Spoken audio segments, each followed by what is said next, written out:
Righto, fellow DIY lovers. Now, I've been doing these videos for a couple of years now, and I started with the big boat, and I've sort of put it on the back burner for a little bit, but I'm working on the shark cut mostly, quite a bit at the moment. But anyway, that's not what this video is about. What I want to talk about is I'm going to do a bunch of videos that are going to be about some of the mistakes that I've made. And the reasons for that is so that you guys don't sort of do the same thing. I'm not a shipwright, I'm just a DIY junkie. I love doing the DIY stuff.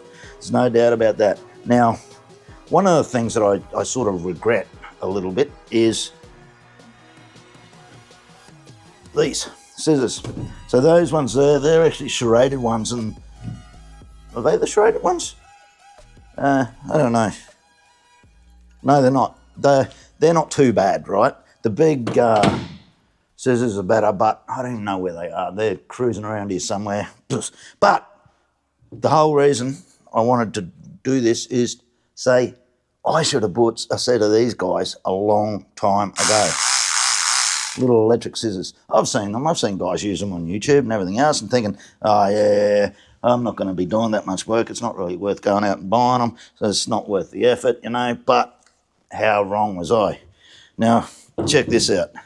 So what I've been doing is when I've been doing my tabbing, I've actually been cutting long lengths of glass. So this is our double bias chop strand mat. So this is a combi mat. So you got chop strand mat on that side and you got double bias on this side. And I've been cutting it into strips to use for my tabbing. It's when we're locking in the subfloor down here to the sides of the boat, and same on this side, same sort of thing, and the bulkheads, locking all those bulkheads in as well. Now, the thing about these scissors, and I was so surprised, I thought, oh, you know, they're a couple of $100, but they're probably going to save me a heap of time in the future when it comes to cutting this stuff. So let's find a piece of scrap bit or something. Well, can't find a piece of scrap bit. Let's have a look at this.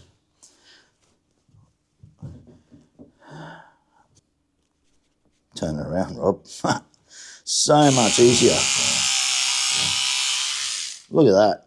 Like, I should have gone out and bought a pair of these a long time ago. You can do corners, you can do anything and everything going around. Curves and corners. So guys, if you're going to be doing some DIY stuff with this fiberglass and everything else, one of the things that I would definitely do differently, is buy a pair of something like this. Not necessarily this particular brand or anything. I don't know who these guys are, but this one is, well, actually WBT.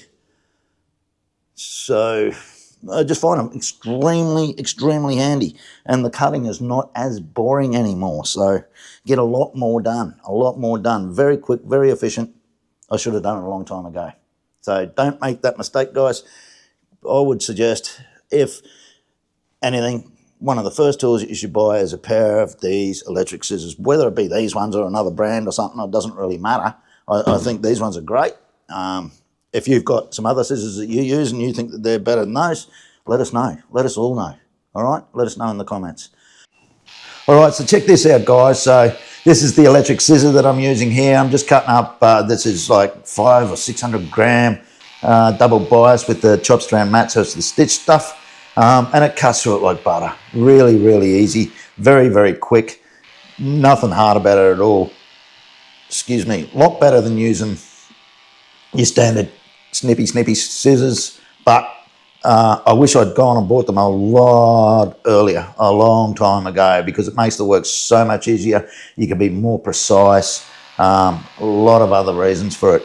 But the one word of advice, try not to go too quick, because what I found was that if I was going too quick, my lines would be wiggly and all over the place. So just take your time to get those lines nice and straight, work around the corners and everything else.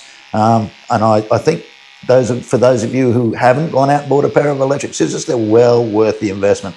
When you consider time versus cost, then I think really worth it, All right, guys, well, thanks again for watching this one. We've got a video coming up in the future where I'm putting an outboard on one of the boats that I've done. the old Vickers Easy Rider. She's just about to go on the water. It's been registered and everything, so that's coming up. And yeah, thanks again for watching, guys, and we're going to have a lot of fishing coming up, hopefully. Hopefully. Big boat, won't be too far off either. All right, guys, thanks again. Another short video. Enjoy, and I'll see you on the next one.